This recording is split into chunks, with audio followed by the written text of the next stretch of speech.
ऐसे लोग होते हैं जो वेतन। ऑपरेशन सिंदूर में भारतीय सेना के पराक्रम एवं शौर्य प्रदर्शन के सम्मान में पूर्व सैनिक संघ लालगंज ने तिरंगा यात्रा निकाला।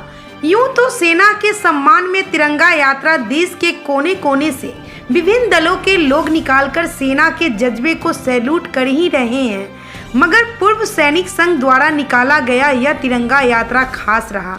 खास इसलिए कि इस तिरंगा यात्रा के दौरान पूर्व सैनिकों ने राजनीतिक दल के दलदल से हटकर आगामी विधानसभा चुनाव में अपने बीच के एक पूर्व सैनिक की उम्मीदवारी पेश कर दी। पूर्व सैनिक धीरेन्द्र कुमार उर्फ धर्मेंद्र को लालगंज विधानसभा से अपना उम्मीदवार घोषित किया। तिरंगा यात्रा निकालने के पूर्व सैनिक के साथ साथ इस यात्रा में शामिल सभी लोगों ने पाकिस्तान मुर्दाबाद, हिंदुस्तान जिंदाबाद जैसे नारे लगाए और शहीद हुए सैनिकों के लिए 2 मिनट का मौन रखकर श्रद्धांजलि दी। यह यात्रा लालगंज स्थित कॉमर्स कॉलेज के प्रांगण से शुरू होकर महाराणा प्रताप चौक, तिनपुलवा चौक होते हुए पूरे बाजार का भ्रमण कर लोगों में देशभक्ति की भावना का संचार किया। नजरअंदाज करेंगे, अब नहीं नजरअंदाज करेंगे, हर पाकिस्तानी भूमि को खाक करेंगे। जो भूल गए खुद के इतिहास को, जो भूल गए खुद के इतिहास को, हमने ही जीवन दान दिया था तेरे औलाद को। आतंकवाद के पल्लू में पलने वाले, आतंकवाद के पल्लू में पलने वाले मत भूल, तू ना था ना अब रहेगा।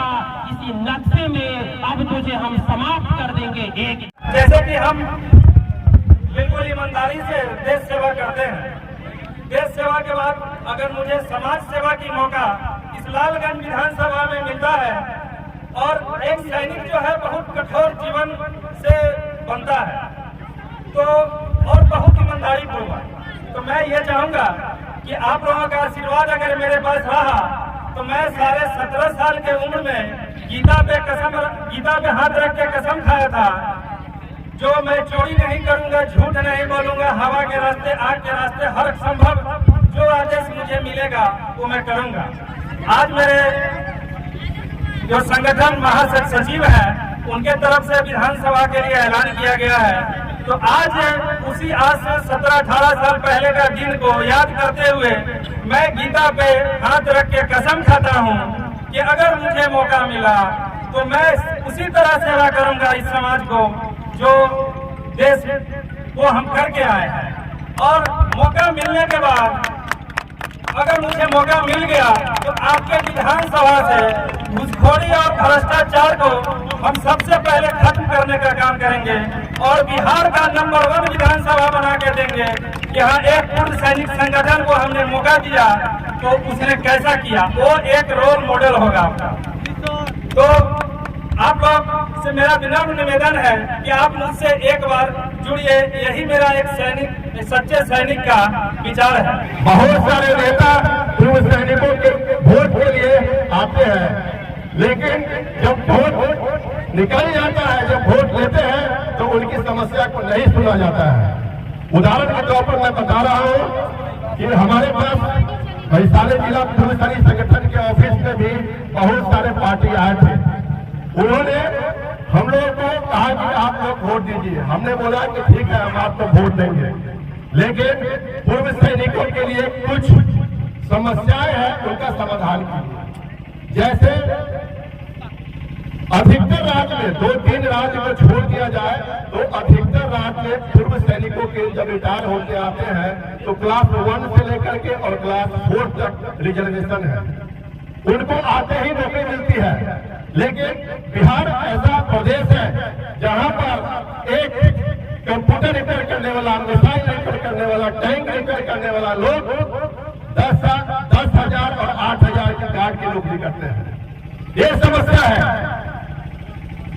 बहुत स्किल लोग हैं लेकिन उनको नौकरी नहीं है। दूसरा मैंने बताया था कि बगल के राज्य यूपी से लेकर के बहुत सारे राज्य में जो पूर्व सैनिकों हैं उनके बच्चे के लिए इंजीनियरिंग कॉलेज, मेडिकल कॉलेज, जो भी उच्च शिक्षा का संस्थान है उसमें रिजर्वेशन है, लेकिन बिहार में नहीं है।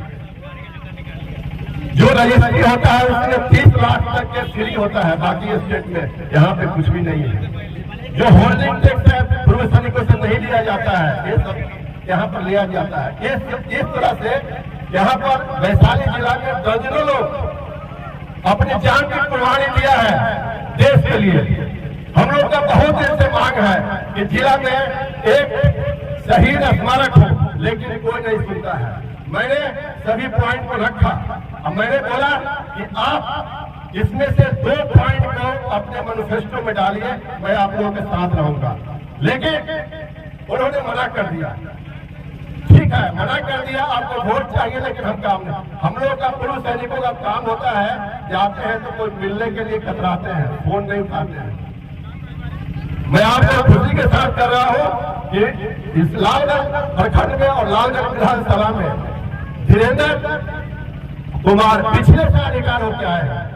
इनका जज्बा है, इनका जुनून है कि समाज की सेवा करें।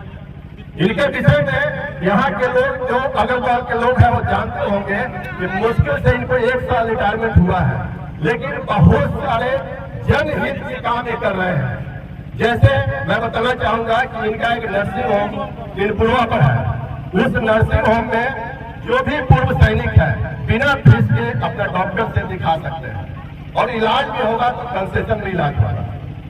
इसके अलावा इन्होंने जो भी नौजुवान डिफेंस में जाना चाहता है उनके लिए फ्री कोचिंग देते हैं। अवध बिहारी कॉलेज में इन्होंने 2-3 घंटा टाइम देते हैं और अपने पैसा खर्च करके, और उनका जो भी सामान चाहिए, हाई जंप, लॉन्ग जंप, या जो भी सामान चाहिए वो सब सामान खरीदते हैं। यहाँ तक नहीं, जो गरीब बच्चे हैं उनको फाइनेंशियल मदद भी करते हैं। तो 1 साल में इन्होंने बहुत सारे काम किया है।